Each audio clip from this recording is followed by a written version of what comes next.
Hello Year 9, it's 2022 and I'm your Year 9 history teacher, coming to you from home because I'm at home with COVID-19.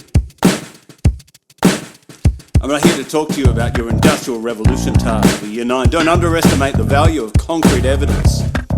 Don't start thinking that just because I just need to find some images of steam engines, this is an easy task. This task is conceived as part of the universal design for learning. That is, everyone's doing the same task. Just because we think you're smart doesn't mean we need a separate task for you. But we might have to talk to you explicitly about how you're going to show that you're smart with this. So you've been asked to curate a virtual museum about the Industrial Revolution. It's going to have some objects in it that demonstrate your understanding of what we mean by the Industrial Revolution. And let's remember that the Industrial Revolution is not a place in England. It's not a moment in time. It's a process. And what you're putting into that museum is a series of participants in that process and trying to evaluate the cause and effect relationship that those objects represent within that process.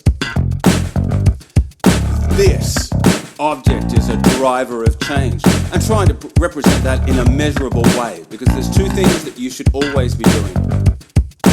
First of all, recognizing that this is a process and talking about participants in that process using expressions for cause and effect.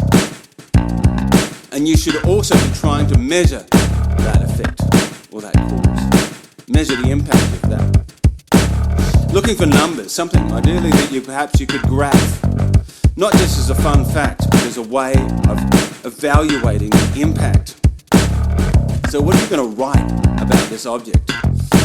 We're going to go with my favorite acronym for analyzing sources, which is what you're doing. You're doing source analysis.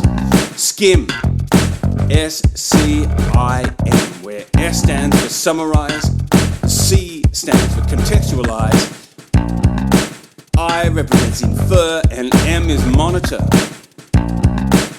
So summarize, tell me what's there.